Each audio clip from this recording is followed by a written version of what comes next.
Hello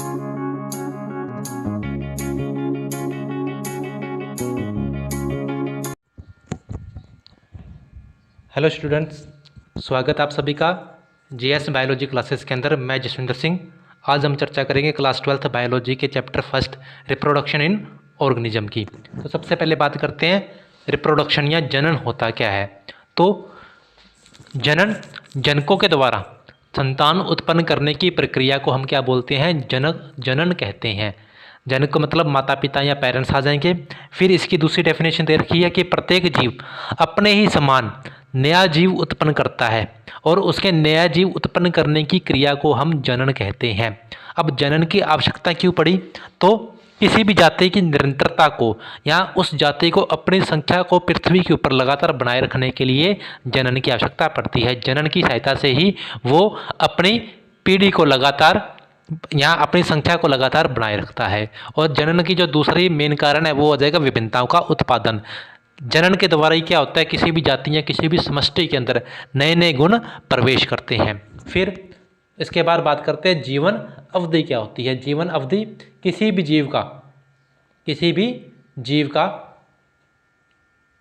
जन्म से लेकर उसके प्राकृतिक मृत्यु तक के समय की अवधि को हम क्या बोलते हैं? उसकी जीवन अवधि बोलते हैं। अब भिन्न भिन्न जीवों की जो जीवन अवधि होती है वो भी भिन्न भिन्न होती है। जैसे फलमक्खी की जीवन अवधि लगभग 30 दिन की होती है। फिर कुत्ते की लगभग 10 से 12 दिन, कौए की लगभग 15 वर्ष के आसपास और घोड़े की 20 से 25 साल।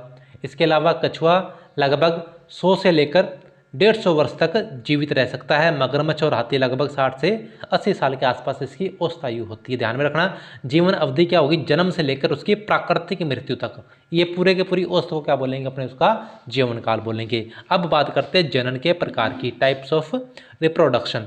तो देखिए दोस्तों, जनन क्या होता है? 2 प्रकार का होता है। एक होता है लैंगिक जनन।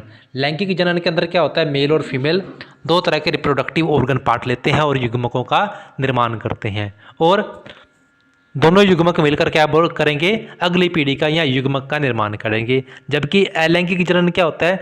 अलैंगिक जनन में एक ही जनक बिना युग्मकों के संलयन के ही अगली पीढ़ी का निर्माण करता है। तो इसको अपने क्या बोलते हैं? एसेक्सुअल रिप्रोडक्शन बोलते हैं। अब बात कर रहे थे अपने एसेक्सुअल रिप्रोडक्शन की। तो इस प्रकार के जनन में केवल एक ही जीव भाग लेता है। मतलब इसमें नर और मादा वाला कोई कॉन्सेप्ट नहीं है। केवल एक ही जीव क्या करेगा? अगली पीढ़ी का निर्माण कर देगा। प्रत्येक जीव का जीवन का प्रारंभ केवल एक ही कोशिका से होता है।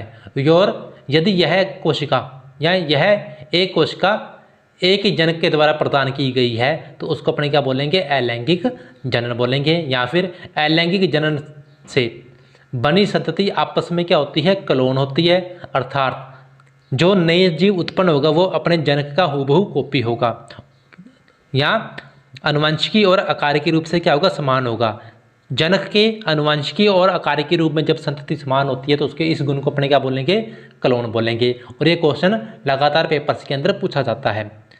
प्रोडक्शन ऑफ ऑफस्प्रिंग्स, संतति का उत्पादन by a single parent without the formation and fusion of gametes is called asexual reproduction. अब चर्चा करते हैं एसेक्सुअल रिप्रोडक्शन के प्रकार की। तो जो पहला प्रकार है वो अपना आ जाएगा विखंडन या फ्यूजन। अब बात करते हैं विखंडन की। विखंडन का अर्थ होता है टूटना। जब जनक कोशिका 2 या 2 से अधिक समान अबाप की कोशिकाओं या अपने संततियों में विभक्त हो जाती है तो उसको अपने विखंडन बोलते हैं। विखंडन 2 प्रकार का होता है। पहला है द्विविखंडन। द्वि का मतलब होता है 2। बाइनरी फ्यूजन में क्या होगा? जब जनक का शरीर 2 बराबर भागों में विभक्त होता है और दोनों भाग वयस्क जीव में परिवर्तित हो जाते हैं तो उसको अपन क्या बोलेंगे? द्विविखंडन बोलेंगे। जब किसी भी जीव का शरीर द्वि का मतलब 2 भागों में टूट जाता है तो उसको अपने क्या बोलेंगे? द्विविखंडन बोलेंगे, द्विखंडन बोलेंगे। एग्जाम्पल इसका अमीबा और पैरामीशियम। यहाँ पे अमीबा का एग्जाम्पल डायग्राम के द्वारा समझाया गया है। अमीबा में क्या होगा? सबसे पहले किसी भी अमीबा का केंद्र क्या करेगा? विभाजित होगा। केंद्र के विभाजित होकर क्या बन जाएंगे? 2 केंद्र का बनेंगे। फिर इसके जीवद्रव्य का भी क्या हो जाएगा? विभाजन हो जाएगा और क्या बन जाएंगे? 2 संतति अमीबा बन जाएंगे। ये तो था अपना द्विविखंडन। द्विविखंडन से बनने वाले जो जीव होते हैं वो क्या होते हैं? अमर होते हैं। इसके बाद बहुविखंडन,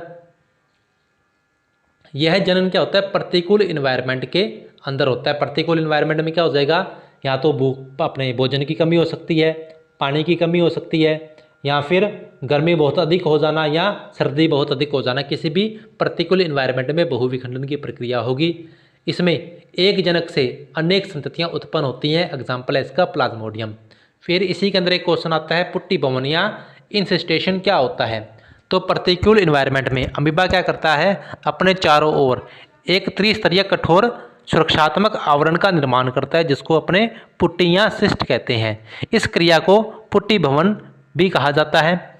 पुट्टी बनने की प्रक्रिया को पुट्टी भवन कहा जाता है। और जब अनुकूल वातावरण आता है तब ये जो पुट्टी या जो आवरण होता है वो खत्म हो जाता है, नष्ट हो जाता है, तथा जो संतति अमीबा होते हैं वो स्वतंत्र हो जाते हैं। इस क्रिया को हम बीजाणुजनन या स्पोरोजेनेसिस भी कहते हैं। फिर दूसरा प्रकार है अलैंगिक जनन का मुकुलन या बडिंग। बडिंग एसेक्सुअल रिप्रोडक्शन का ही एक प्रकार है, जिसमें जनक जीव में एक अतिवृद्धि के कारण छोटी सी कलिका निकालते हैं। यहाँ पे ईस्ट द्वारा समझाया गया है कि एक ईस्ट के अंदर क्या हो रहा है, एक बड़नुमा क्या निकल रही है, छोटी सी कलिका अतिवृद्धि के रूप में निकल रही है। और ये कलिका इसी से भोजन ग्रहण करके आकार में वृद्धि करेगी, और जब इसका आकार पूरी तरीके से वृद्धि कर लेगा तो यहाँ से कटकर क्या करेगी, अलग हो जाएगी और एक नए ईस्ट का निर्माण करेगी, जो जनक कोशिका से पृथक होकर नए जीव के अंदर विकसित हो जाता है। एग्जाम्पल ईस्ट, हाइड्रा और कुछ स्पंजस दे रखे हैं। इसके बाद बात करते हैं बीजाणुओं के द्वारा अलैंगिक जनन। बीजाणुओं के द्वारा अलैंगिक जनन में सामान्यतः शैवाल और कवकों के अंदर इस प्रकार का जनन पाया जाता है। इसमें क्या होगा, कुछ विशेष प्रकार के स्पोर्स ये उत्पन्न करते हैं जो कई प्रकार के होते हैं, जैसे चल बीजाणु। चल बीजाणु के ऊपर क्या पाई जाती हैं, इस तरह से कुछ कशाबिकाएँ पाई जा सकती हैं। चल का मतलब होगा जो गतिशील होते हैं, तो इन कशाबिकाओं के कारण ये क्या होंगे, गतिशील होंगे। या फिर अचल बीजाणु। अचल बीजाणु क्या होते हैं, अगतिशील, मतलब इनके ऊपर कशाबिकाओं का अभाव पाया जाता है। कुछ कवक स्पोर ने बनाकर कोनेडिया का निर्माण करते हैं। ठीक है, अब मतलब दो तरह के स्पोर्स बनते हैं, एक को तो अपने स्पोर बोलते हैं और दूसरे को अपने क्या बोलते हैं, कोनेडिया बोलते हैं। क्लेमाइडोमोनास के अंदर स्पोर्स का फॉर्मेशन होता है इस तरह से, एक थैलीनुमा बैग लाइक स्ट्रक्चर के अंदर किसका निर्माण होगा, स्पोर्स का निर्माण होगा। और इस थैलीनुमा स्ट्रक्चर को अपने क्या बोलते हैं, स्पोर का फॉर्मेशन हो रहा है, तो इस सैक को या बैग लाइक स्ट्रक्चर को अपने स्पोरेंजियम बोलते हैं या बीजाणुधानी बोलते हैं। और सेम चीज़ जिन ब्रांचेस के ऊपर पेनिसिलियम कवक है, जिसके ऊपर इसके थैली के अंदर और इसके ऊपर बाहर इस तरह से क्या हो रहा है, एक एक करके अपने कोनेडिया का निर्माण हो रहा है। और जिनके ऊपर कोनेडिया का निर्माण होता है उनको अपने क्या बोलते हैं, कोनेडियोफोर बोलते हैं। और ये यहाँ से पृथक होकर क्या करते हैं, अलग से नए जीव का निर्माण करेंगे। इसके बाद बात करते हैं खंडन या फ्रेगमेंटेशन। जनक जीव की कोशिका या पादप शरीर दो भागों में टूट जाता है, वह प्रत्येक भाग दोबारा से वृद्धि करके जनक के समान ही नए पादप में विकसित हो जाता है। खंडन में क्या होगा, जीव या कोशिका दो या दो से अधिक भागों में टूटेगी और टूट कर क्या बनाएगी, नए जीव का निर्माण कर देगी। रिक्सिया और मार्केंशिया इसके एग्जाम्पल हैं। फिर बात करते हैं कायिक प्रवर्धन की। तो कायिक प्रवर्धन सामान्यतः पादपों के अंदर पाया जाता है। पादपों में बीज के अलावा सीड के अतिरिक्त पौधे के कायिक भाग, चाहे वो उसका जड़ हो, स्टेम हो या लीफ हो, जड़ तना पत्ती, कहीं से भी पौधे का निर्माण हो रहा है तो उसको अपने क्या बोलेंगे, वेजिटेटिव प्रोपेगेशन बोलेंगे या उसको अपने कायिक प्रवर्धन बोलेंगे। अब नोट लगा के लिखेंगे कि पौधे का वह भाग जो अलग होकर नए पौधे का निर्माण करता है उसको अपने प्रवर्ध या प्रोपेग्यूल कहते हैं। एक नंबर का क्वेश्चन ये परीक्षा के अंदर पूछा जाता है, तो इसको भी अपने इंपॉर्टेंट लगा लेंगे। इसके बाद इसी के कुछ प्रकारों की बात करते हैं भी, कायिक प्रवर्धन कहाँ कहाँ से और किस किस तरीके से होता है। तो कायिक प्रवर्धन निम्न प्रकार से हो सकता है। पहला तो है जड़ों द्वारा कायिक प्रवर्धन, मतलब जड़ें क्या करेंगी, नए पादप का निर्माण करेंगी। इसके एग्जाम्पल दे रखे हैं, शीशम, सीरीस, शकरकंद और डहेलिया। फिर तने द्वारा, तने के काफ़ी सारे एग्जाम्पल हैं, ये कंपटीशन एग्जाम के अंदर भी पूछे जाते हैं, तो ये सारे के सारे अंडरलाइन कर लेना। राइजोम या प्रकंद, अदरक इसका एग्जाम्पल है। अदरक के अंदर जो कायिक प्रवर्धन होता है वो उसके राइजोम्स के द्वारा होता है। फिर बल्ब्स, लहसुन के अंदर शल्ककंद क्या करते हैं, नए लहसुन का निर्माण करते हैं। जब अपने को लहसुन लगाना होता है तो अपने लहसुन को क्या करेंगे, उसकी जो एक पार्ट को निकाल कर अपने ज़मीन में बो देंगे और उससे क्या बन जाएगा, नया लहसुन बन जाएगा। तो इस तरह के परिवर्धन को अपने शल्ककंद बोलेंगे। दूब घास के अंदर ऊपरी बुस्तारी या रनर्स के द्वारा क्या होता है, अपना कायिक प्रवर्धन होता है। अगर अपने घास को ध्यान से देखेंगे तो इस तरह से वो नोड और इंटरनोड के अंदर विभक्त होता है। और उसके यहाँ से इस पार्ट से क्या निकलते हैं, कुछ अतिवर्धियाँ निकलती हैं इस तरह से, आगे से नुकीली होती है, इनको अपने क्या बोलते हैं, रनर्स बोलते हैं। तो इनके द्वारा भी क्या होता है, कायिक परिवर्धन होता है। फिर इसके बाद अंत्य भूस्तारी या सकर्स पोदिना के अंदर, ऑफसेट या भूस्तारी का जलकुंभी के अंदर, और ट्यूबर या कंद आलू के अंदर भी क्या होता है, इनका निर्माण होता है। आलू के अंदर अपन ने देखा होगा, आलू के ऊपर इस तरह से, आलू के ऊपर हरी हरी सी पंखुड़ियाँ निकलती हैं। अपने अगर आलू के इस पार्ट को काट कर ज़मीन में बो दें तो क्या बन जाएगा, नया आलू का पौधा अपने को प्राप्त होगा। फिर पत्तियों के द्वारा में पत्थर चट्टा या ब्रायोफिलम भी बोला जाता है, और बिगोनिया, इनके अंदर इनकी पत्तियों से क्या किया जाता है, नए पादप का निर्माण किया जाता है। पत्थर चट्टे का एक यूज़ किडनी डिसीज़ के अंदर भी इसका उपचार के लिए, दवाइयों के लिए इसका यूज़ किया जाता है, पत्थर चट्टे के पादप का। फिर जननांगों के द्वारा कायिक परिवर्तन, पुष्प कलिकाएं, मतलब ऐसी कलिकाएं जिनसे किसका निर्माण होता है, फ्लावर का निर्माण होता है, ये भी क्या करती हैं, पादपों का, अपने नए पादप का निर्माण करती हैं। एग्जाम्पल इसका आगे। अब 1 नंबर का या 2 नंबर का क्वेश्चन आता है, पहले एग्जाम के अंदर पूछा गया है कि जलकुंभी, वाटर ब्लूम क्या होता है, या जल उफान क्या होता है। तो जलकुंभी, जिसको वाटर हायंथस भी कहते हैं, जिसका अन्य नाम महाविपत्ति, बंगाल का आतंक या समुद्री शोक के नाम से भी इसको जाना जाता है। ये क्या था, ये क्या होता है, एक जलकुंभी क्या है, एक जलीय पादप होता है जो मुक्त प्लावी, मतलब जल की सतह पर मुक्त रूप से तैरता रहता है, जिसे सुंदर आकार के पुष्प तथा पत्तियों के कारण, इसका जो पत्तियां और जो पुष्प होते हैं वो सुंदर होते हैं, इस कारण इसको विदेश से भारत में लाया गया था। प्राकृतिक रूप से ये भारत में नहीं पाया जाता था, लेकिन सुंदरता के कारण इसको बाहर से इंपोर्ट किया गया।